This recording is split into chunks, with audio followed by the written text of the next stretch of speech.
Welcome back to Flashback History, the new GCSE series that's here to help you revise for your up-and-coming exams in January. Today, we'll be picking up where we left off on Paper 2, British Depth Study, and we'll be looking at votes for women, another one of those possible areas that might come up in January.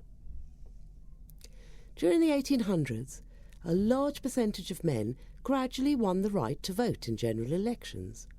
However, women remained without the vote. Reforms after 1870 gave women greater equality, including in 1880 and 1894 the right to vote in local elections, and in 1907 this was extended to all female ratepayers. But they still couldn't vote in general elections, which were the national elections. This was despite the fact that women were increasingly becoming more educated and were already prominent on governmental boards like school boards and were poor law guardians. As you already can imagine, many women didn't like this, so it led to the birth of the National Union of Women's Suffrage Societies, or the NUWSS, which was founded by Millicent Fawcett in 1897. Women who campaigned for the NUWSS used peaceful methods of protest to influence MPs to give women the vote. They created posters, gave speeches, and threatened strike action in some of the few textile factories where women worked. The emerging force was described by Fawcett as a glacier, slow-moving but unstoppable. But despite their best efforts, suffragists were overshadowed by another well-known group. Another party emerged in 1903. The Women's Political and Social Union, or the WSPU, led by Emmeline Pankhurst, alongside her daughter Christabel. Women who joined the WSPU didn't actually want the suffrage affiliation, but the Daily Mail were quick to label the members suffragettes, and this name stuck. In 1906, the party decided that they weren't making any progress, and so resorted to violent or militant actions, including chaining themselves to railings, smashing windows, punching police officers, and later on posting parcel bombs and using arson attacks. At the time, these unprecedented movements by women were shocking, and in the eyes of many men and even many women, the suffragettes were repulsive for being so unladylike. These methods, however, drew lots of attention for the cause, and a suffragette from the time, Hannah Mitchell, said that 20 years of peaceful propaganda had not produced such an effect. The police tried to put the women into prison, but they simply decided not to eat, because if they fell drastically ill, they had to be let go. This is known as hunger striking, and it worked well. But in 1909, the government allowed force feeding, which is a very painful ordeal. One victim, Mary Lee, vividly described the experience. "While I was held down, a nasal tube was inserted. It is 2 yards long with a funnel at the end. There's a glass junction in the middle to see if the liquid is passing.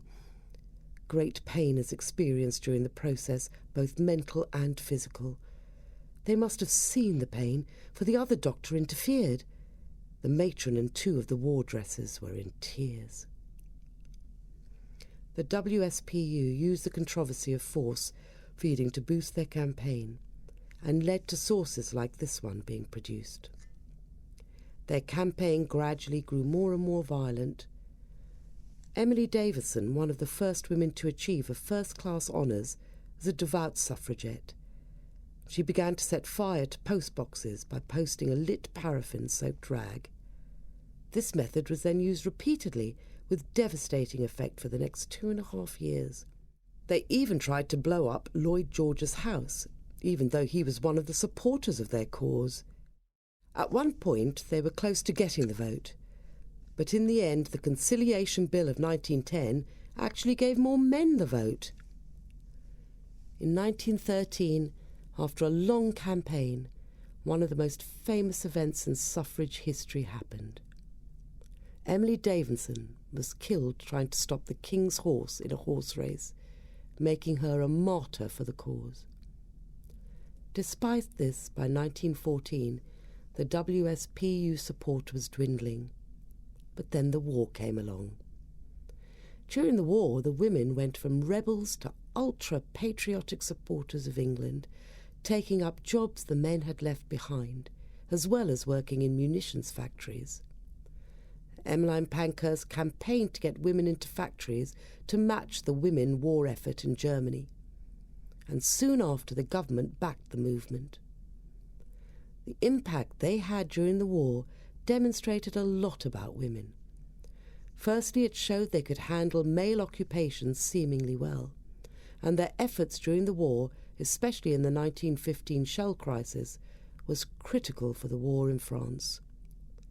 The Daily Express went so far as to say, "It was impossible for the spectators not to feel touched and stirred and proud of these women of England as they trooped through the rain with one fixed aim, the serving of their country in the hour of its need. At all points along the route were little tables, the women's recruiting stations, at which women were signing on. Here and there groups of soldiers cheered the women, as well they might. The heart of every man went out to them. They were the true women of England, the women of whom to be proud." Even Asquith, one of the strongest anti-suffrage supporters, had a new light on women. "If we are to bring a new class of electors on the grounds of state service, they point out that during this war, the women of this country have rendered as effective service in the conduct of the war as any other class of the community. They fill our munitions factories, and they are doing work which men had to perform before." At the end of the war, women lost their jobs and returned back to traditional roles. But in 1918, women over 30 were at last given the vote.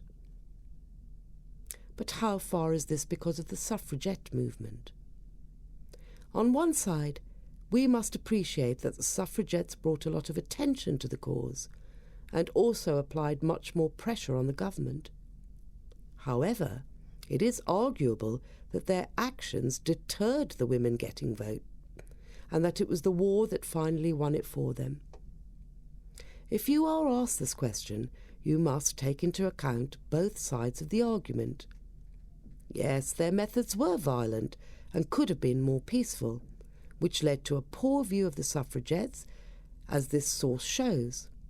However, without the pressure, it is debatable whether votes would have come along so quickly. After all, the suffragettes were close to achieving the vote in the Conciliation Bill, something the suffragists did not achieve. Just remember to use the sources available to build a strong yet unbiased case. And that's Votes for Women done. Next time, we'll be rounding up the depth study with the home front. See you then.